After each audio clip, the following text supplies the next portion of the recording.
Sejahtera bagi kita semua, perkenalkan nama saya Anggi Novianti dengan NIM C0D02209, mata kuliah Teknik Penulisan Tugas Akhir, judul PPT membuat laporan proyek dengan menggunakan kaidah-kaidah penulisan ilmiah. Baiklah, yang pertama itu saya akan menjelaskan apa itu karya ilmiah. Karya ilmiah adalah hasil pemikiran ilmiah seorang ilmuwan atau yang berupa hasil pengembangan yang ingin mengembangkan ilmu pengetahuan, teknologi, dan seni yang diperoleh melalui kepustakaan, kumpulan pengalaman, penelitian, dan pengetahuan orang lain sebelumnya. Karya tulis yang diperoleh sesuai dengan sifat ilmiah dan didasarkan pada observasi, evaluasi, penelitian dalam bidang tertentu, disusun menurut metode tertentu dengan sistematika penulisan, bahasa bersantun, dan isinya dapat dipertanggungjawabkan kebenarannya atau keilmiahannya. Yang berikut itu, apa itu laporan proyek? Baiklah. Laporan proyek adalah dokumen tertulis yang menyajikan informasi rinci tentang kemajuan dan perkembangan suatu proyek. Laporan ini mencakup berbagai aspek proyek, termasuk pencapaian, kendala, resiko, dan penggunaan sumber daya, anggaran, dan lainnya. Laporan proyek berperan penting dalam memfasilitasi komunikasi antara tim proyek, manajemen, dan semua pihak yang terlibat dalam proyek. Tujuan utama dari laporan proyek adalah memastikan bahwa semua anggota tim proyek memiliki pemahaman yang sama tentang kemajuan proyek sehingga pengambilan keputusan dapat dilakukan dengan informasi yang akurat. Berikutnya, manfaat laporan proyek. Yang pertama, memantau kemajuan proyek. Laporan proyek memungkinkan semua pihak yang terkait dengan proyek untuk dapat memantau dengan cermat kemajuan proyek. Kedua, mengidentifikasi resiko. Laporan proyek membantu dalam mengidentifikasi resiko yang mungkin muncul selama proyek berlangsung. Yang ketiga, pengambilan keputusan. Informasi yang disajikan dalam laporan proyek membantu manajer proyek dalam suatu tim dalam pengambilan keputusan yang tepat. Yang keempat, komunikasi yang efektif.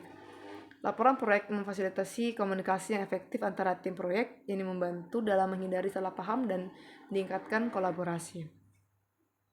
Berikutnya, cara membuat laporan proyek. Yang pertama ada mengidentifikasi kebutuhan seluruh pihak proyek. Tentukan siapa yang akan menjadi pembaca laporan proyek Anda. Pihak dengan kebutuhan yang berbeda mungkin memerlukan fasilitas informasi yang berbeda. Yang kedua, pilih format yang sesuai. Format laporan proyek dapat berbeda-beda tergantung pada proyek dan audiensnya. Pastikan format yang Anda pilih sesuai dengan kebutuhan seluruh pihak. Yang ketiga, pilih metrik yang relevan.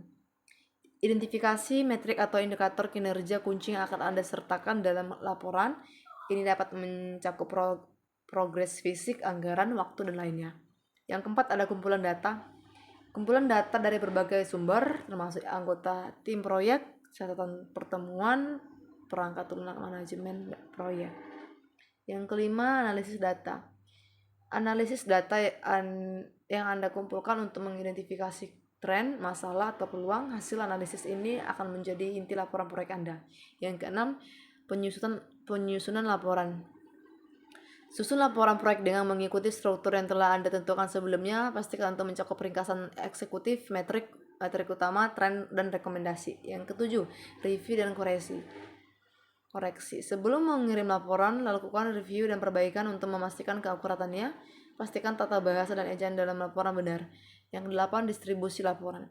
Terakhir, bagikan laporan kepada seluruh pihak yang ditentukan. Pastikan laporan sampai ke tangan yang tepat dalam waktu yang sesuai. Berikutnya, jenis-jenis laporan proyek. Jenis-jenis laporan proyek adalah variasi dokumen yang digunakan untuk memantau dan melaporkan perkembangan suatu proyek. Pemilihan jenis laporan yang sesuai bergantung pada proyek itu sendiri, manajer proyek, ataupun pihak lain yang diinformasikan dan tujuan laporan. Yang pertama adalah laporan kemajuan harian. Laporan harian adalah laporan yang disusun setiap hari yang mencakup detail aktivitas yang telah dilakukan selama sehari tersebut serta progres proyek secara umum. Yang kedua, laporan mingguan. Laporan mingguan merangkum semua kejadian dan perkembangan dalam proyek selama seminggu terakhir, termasuk pencapaian, kendala, dan proyeksi ke depan. Yang ketiga, laporan bulanan. Laporan bulanan mencakup informasi selama 1 bulan terakhir, termasuk progres anggaran, penggunaan sumber daya, dan tantangan yang dihadapi.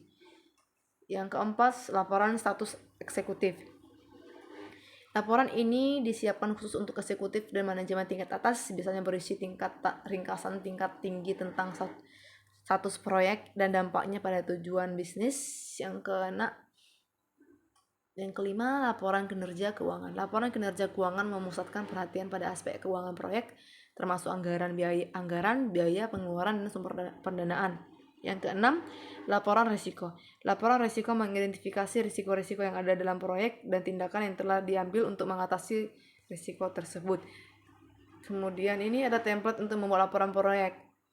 Itu yang pertama ada judul laporan, kedua ringkasan eksekutif, ketiga tentang proyek, keempat tujuan dan ruang lingkup, kelima progres fisik, keenam kinerja anggaran, ketujuh pengelolaan risiko, kedelapan rekomendasi, kesembilan tautan ke dokumen pendukung. Baiklah, sekian dari saya, terima kasih.